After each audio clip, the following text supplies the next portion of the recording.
Before everything shifts, God almost never sends thunder. He sends three quiet clues, and once you learn to read them, you will never panic in the waiting again. I want you to sit with that for a moment, not rush past it, not file it away as something poetic and move on.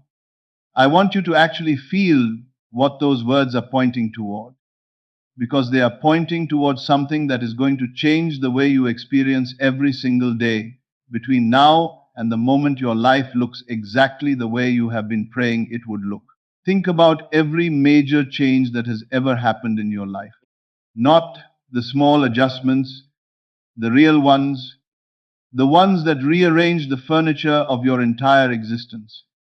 I want you to go back there, and I want you to ask yourself honestly, was there a moment of thunder before it happened? Was there a loud announcement, a flashing sign, a dramatic visitation? Or was there something quieter, something you almost missed, a subtle shift in the air? A strange and inexplicable calm settling over you. A moment where something inside you simply stopped arguing with life and started accepting something it could not yet see. Most people are listening for thunder. They are scanning the horizon for the lightning. They are waiting for the dramatic external confirmation that the thing they want is finally on its way. And while they are looking out there, straining their eyes toward the far edge of circumstances, the three quietest and most faithful signs of an approaching change are moving through them like a warm current, unrecognized, unappreciated, and unreceived. I want to teach you tonight to read those signs, not so that you can chase them or manufacture them, but so that when they appear, and they will appear, you will know exactly what they mean. You will settle into the certainty they are offering, and you will stop doing the one thing that has been pushing your good away from you for longer than you probably realize. Are you ready? Then stay with me, because before I give you the three signs, I need to tell you something about the mistake. The specific, common, deeply human mistake that keeps the signs invisible, that keeps the thunder that never comes feeling like the only language God speaks. And once I name it, I think you will recognize yourself in it. And I think you will feel, maybe for the first time in a long while, a quiet relief. Here is the mistake, and I want you to hear me carefully, because this is the center of everything. The mistake is this: you have been treating your desire as something outside of yourself that you are trying to reach. You have been looking at your life as it presently appears, measuring it against the life you want, finding a gap between the two, and then spending most of your inner life dwelling in that gap, in the distance, in the lack, in the not yet. I want to ask you something.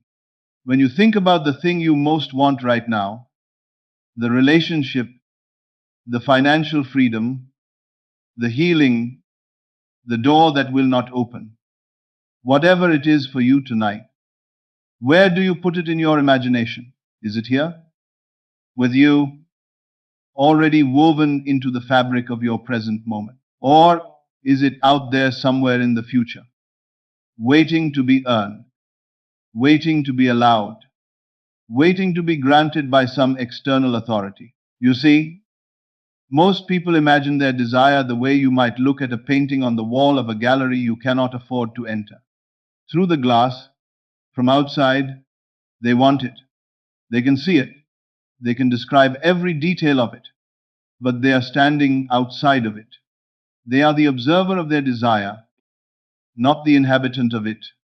And this is the mistake, because consciousness does not respond to what you observe from a distance. Consciousness responds to what you identify with from the inside. Let me say it a different way. You have been hoping, and there is nothing wrong with hope as a feeling, but hoping, as most people practice it, is simply a soft and polite way of admitting that you do not yet have the thing. Every time you hope for it, you are confessing to yourself and to the universe that you are still standing outside the gallery, still pressing your face against the glass, and the law, the law that governs every particle of your experience, the law that has never once failed in the history of human consciousness. That law does not respond to hope. It responds to assumption. It responds to the state of consciousness you actually inhabit, not the one you are wishing you could inhabit someday. You see, that is the gap. That is the crack in the foundation of most people's manifestation practice. They do the techniques, they write the affirmations, they visualize beautifully, but underneath all of it, in the quiet subterranean layer of their actual belief, they are still assuming the lack. They are still living in the consciousness of someone waiting. And because consciousness is the only creative power in existence, what they are creating, day after day, is more waiting. But here is where it gets tender. I do not want you to feel accused. I want you to feel understood, because this is not a character flaw. This is not evidence that you are doing it wrong, or that you are somehow less capable than the person whose life seems to be working. This is just a habit of attention, and habits can change. Tonight, if you choose, this particular habit can begin to die. Now let me tell you about the law, because once you understand it at the level I am going to describe it tonight, everything else I say will feel not like instruction but like recognition, like you already knew this somewhere beneath all the noise. Consciousness is the only reality. I do not mean that as a philosophical position to debate. I mean it as the most practical, most reliable, most verifiable fact of your existence. Everything you have ever experienced, every relationship, every circumstance, every seemingly random event that has ever entered your life has been a precise and faithful reflection of the state of consciousness you were occupying when it arrived. Think of it like this. Think of your consciousness as a mirror, not a mirror that shows you what you look like, a mirror that shows you what you believe. And the outer world, the people, the money, the opportunities, the closed doors and the opened ones, all of it is simply the surface of that mirror. It is not the truth. It is the reflection, and you cannot change a reflection by reaching out and rearranging what you see on the surface. You can only change a reflection by changing what is standing in front of it. Now, here is where most people get confused. They look at the mirror, they see the reflection they do not want, and they try to fix the mirror. They rearrange their circumstances, they push harder, they strategize, they try a different approach to the same outer problem, and sometimes they get temporary results. But the mirror always returns to showing them the same fundamental image. Because the fundamental image, the consciousness standing in front of it, has not changed. What Neville taught, what I have seen work in life after life after life, is this. If you want to change the reflection, you must change the state. You must stand in a different place in front of the mirror. You must become in consciousness the person whose life already contains the thing you desire. Not someday, now, not when it arrives, before it arrives. And this is not pretending. I want to make that clear, because some people confuse assumption with self-deception. This is not lying to yourself. This is understanding the order of creation. The inner always precedes the outer. Always, without exception. The feeling comes before the fact. The assumption comes before the evidence. The state comes before the circumstances. This is not a theory. This is the order of things. And when you truly understand this, when it sinks below the level of intellectual agreement and becomes something you feel in the marrow of your bones, something extraordinary begins to happen. You stop needing the outer world to confirm your good before you allow yourself to feel it. You start feeling it first, and then, as surely as the reflection follows the change in what stands before the mirror, the outer world begins to reorganize itself around your new assumption. It does not ask your permission. It does not delay to consult your circumstances or your history or your past failures. It simply reflects. It always does. It always has. It always will. Let me tell you about a man I knew. He had been out of work for nearly 11 months. And I say nearly 11 months not to be precise, but because he knew exactly how many days it had been. He knew because he was counting.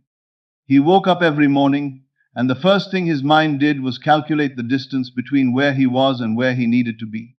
How much money was left? How many applications had gone unanswered? How many doors had closed politely in his face? He was a good man, a genuinely good man, the kind of man who would give you his last dollar if he thought you needed it more than he did. And he was suffering in the particular way that good people suffer when they cannot understand why the outer world is not cooperating with how hard they are trying. He came to me tired, not the tiredness of the body, the deeper tiredness, the tiredness of a person who has been fighting a battle they suspect they do not know how to win. I listened to him for a long time, and then I asked him one question.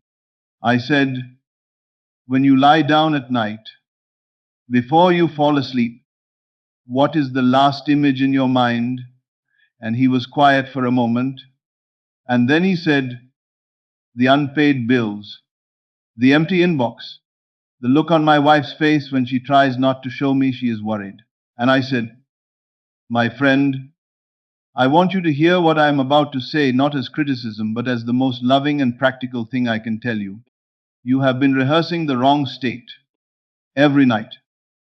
In the moment when your conscious mind is loosening its grip and your imagination is most impressionable and most powerful, you have been sowing the seeds of the very thing you are trying to escape." He looked at me, and I could see the thing shift behind his eyes. Not yet belief, something earlier than belief, something like the first thin crack in a wall that has been standing too long. I told him what to do. I told him to construct one single scene, not a complicated fantasy. One simple scene that he would only ever see if the job had already arrived. The feeling of shaking a hand across a desk, the warmth of a specific handshake, the particular quality of relief in the body, not the relief of rescued desperation, but the deeper relief of a man who has returned to his rightful place. And I told him to fall asleep inside that feeling, not to visualize it from outside, watching himself like a movie, to live inside it, to feel the texture of the handshake, the slight firmness of the other man's grip, the sound of his own voice saying, "I look forward to starting Monday." He did this, not perfectly. He told me later that the first few nights the bills kept coming back. The empty inbox kept inserting itself. But he was patient. He said, "I treated the old thought like a guest who had overstayed his welcome. I did not fight him. I just showed him the door and went back to my scene." 3 weeks later, he called me, and he said something I have carried with me ever since. He said, "The strangest thing happened. I did not get a job. The job found me, through someone I had not spoken to in 4 years, who did not even know I was looking." And then he paused, and very quietly he said, "I think I stopped looking like a desperate man. And that is when they could see me. It is done."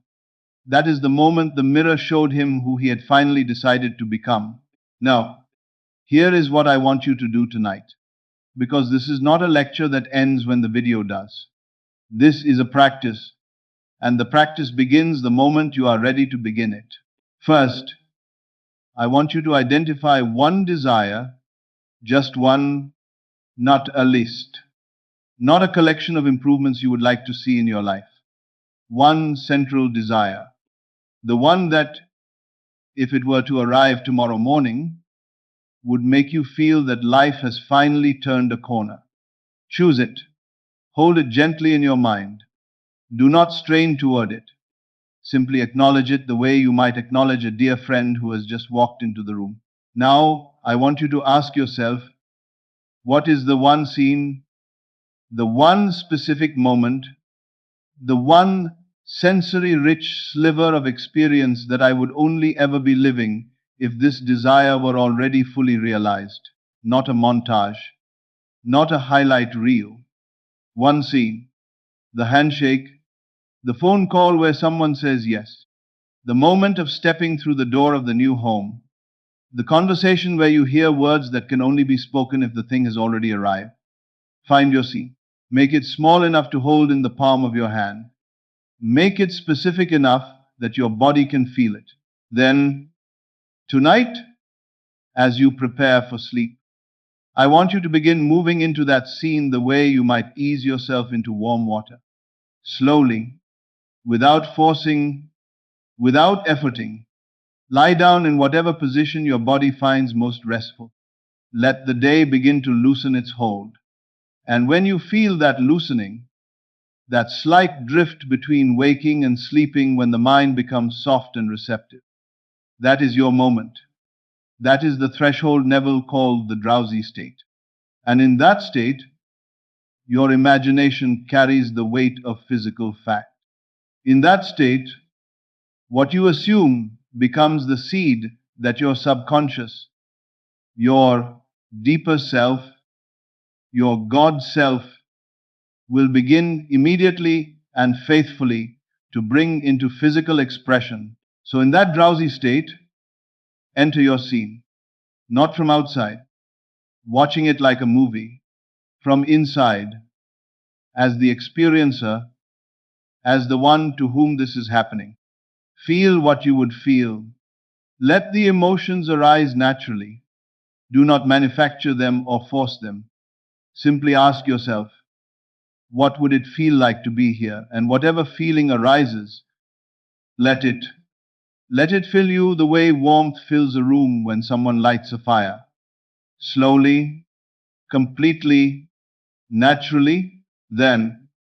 And this is the practice of revision which I want you to add as the second layer. Before you enter your desired scene, take a few moments to look back over the day, not critically, not as a judge, but as a gentle editor. Find any moment in the day that did not feel like the version of yourself you are becoming. A moment of doubt, a conversation where you spoke from fear, a flash of anxiety about the outcome, and revise it. In your imagination, simply play it back differently. See yourself in that moment speaking from certainty. See the conversation going the way it would go if you already knew that everything was working out. See the doubt dissolving, not because you fought it, but because the person you are becoming does not need to fight it. The person you are becoming already knows. Revise the day, make it agree with your desire, and then move forward into your scene. And let yourself drift towards sleep inside the feeling of the wish fulfilled. Do not try to stay awake long enough to see results. Results are not the goal of the practice. The goal is to fall asleep saturated in the assumption, to let your last conscious moment be colored by the feeling of already having arrived. Because that final saturated feeling is the seed, and the soil of your subconscious never rejects a seed that is properly planted. Finally, when you wake in the morning, before you check your phone, before you let the day's concerns begin their usual rush toward you, spend 30 seconds, just 30 seconds, in the feeling of your scene, not long, just enough to remind your consciousness where you live now, just enough to water the seed before the day begins. First, drowsy entry into the scene, then revision of the day, then morning remembrance. This is the whole of the practice. Simpler, quiet, extraordinarily powerful. Now let me tell you what happens, because I want you to understand this, not as magic and not as wishful thinking, but as the most lawful, the most logical, the most inevitable sequence of events in the universe. When you truly inhabit the state of the wish fulfilled, not just intellectually but in the body. In the feeling, something in you goes quiet. The inner conversation changes. Most people, in the space between their desire and its fulfillment, carry on a constant inner argument, a negotiation with life about when and whether and how, a background hum of worry that never fully stops. You know this conversation, you have been having it for a long time, but when you genuinely assume the state, when you actually feel yourself into the reality of your desire already done, that conversation loses its urgency. It has nothing left to argue about. And in the quiet that follows, something extraordinary begins to move. The outer world does not change immediately. Let me be honest with you about that. You will not wake up tomorrow and find every circumstance rearranged. What you will find, if you have truly planted the seed, is something more subtle. And this is where the three silent signs come in. This is where the teaching loops back to where we began.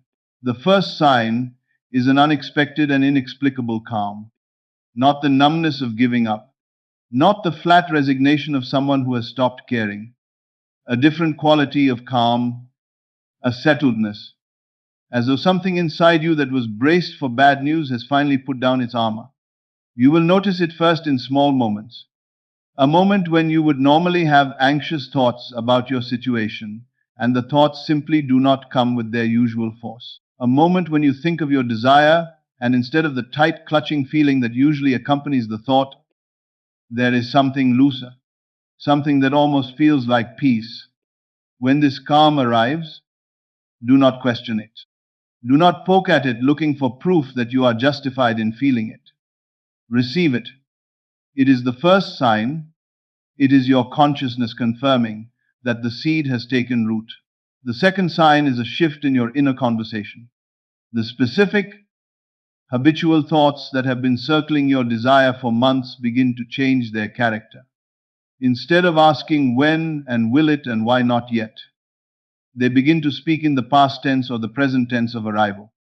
You catch yourself thinking thoughts like, I am glad that worked out, or I knew it would come. These are not thoughts you manufactured. They arise on their own, spontaneously, as though your inner life has received a message from somewhere deeper that you cannot access directly and is simply reporting what it now knows. When you notice these thoughts, receive them. They are the second sign. The third sign is what Neville called the bridge of incidents. It begins as a small, seemingly unrelated event, a conversation that should not have happened, a connection that appears from nowhere, an opportunity that arrives through a channel that makes no logical sense given where you were standing the day before. Do not dismiss it as coincidence. There is no coincidence in a universe governed by consciousness. There is only the law, moving through the most available pathways, arranging the outer world to match your inner state. When the bridge of incidents begins, do not grab at it frantically. Do not try to force it to move faster. Simply walk across it. One step, then another, then another. Trust the bridge. It was built by your own assumption. These three signs, the inexplicable calm, the changed inner conversation, the first plank of the bridge, are the quiet language of a God who never shouts. They are the thunder that is not thunder. And when you learn to read them, not with hope but with the calm certainty of someone who understands the law, you will never panic in the waiting again. And now I want to zoom out with you. I want to take you to the highest point of this teaching, because there is a truth here that is larger than the technique and larger than the science and larger than the particular desire you have been holding. Here is the deeper truth. You are not a person trying to get God to give you something.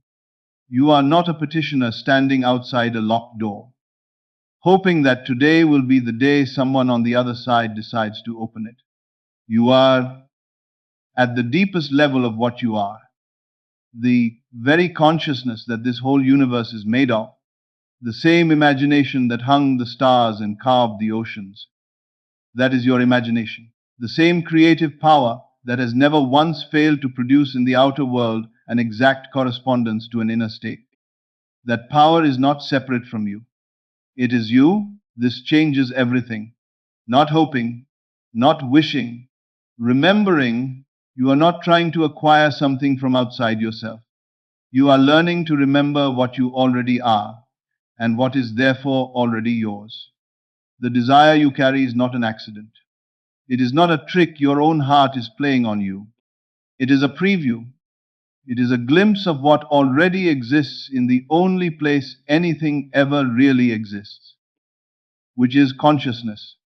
And because it exists in consciousness, which is the only reality, it is already done in the only level where anything is ever truly done. The physical appearance is simply the final stage of a process that began the moment you assumed the distance between you and your desire is not time. It is not effort. It is not merit. It is only assumption. It is only the state you have been occupying versus the state you are now choosing. That is the whole distance, and it is a distance you can cross tonight. In your imagination, in your drowsy state, in the simple, sacred act of feeling yourself already arrived. The mirror does not argue with what stands before it. It does not say, "Are you sure?" It does not say, "Prove it first." It simply reflects, "Now, faithfully, completely, so decide now what you are going to show the mirror." Let me bring you back to where we began. Before everything shifts, God almost never sends thunder. He sends three quiet clues. You know now what those clues are. The inexplicable calm that descends on a person who has genuinely stopped arguing with life and started inhabiting the life they want. The inner conversation that shifts its tense, that stops asking and starts knowing. The bridge of incidents, the first small, unlooked for event that appears in the outer world as the faithful echo of the inner change. You know now how to plant the seed. The drowsy state, the specific scene, the feeling of the wish fulfilled carried from waking into sleep, the morning remembrance, the revision of the day. You know now that you are not waiting for God to notice you. You are the very consciousness through which God is expressing. You are not reaching toward your desire. You are remembering it. You are returning to it. You are letting it come home. Tonight, as you close your eyes, do not reach, do not strain, do not hope. Simply rest in the knowing. Let the scene rise in you the way warmth rises. Feel the handshake. Hear the yes. Step through the door. Let the relief of it move through you like a wave. Not the relief of rescue, but the deeper relief of a person who has finally stopped doubting what they always, somewhere, knew.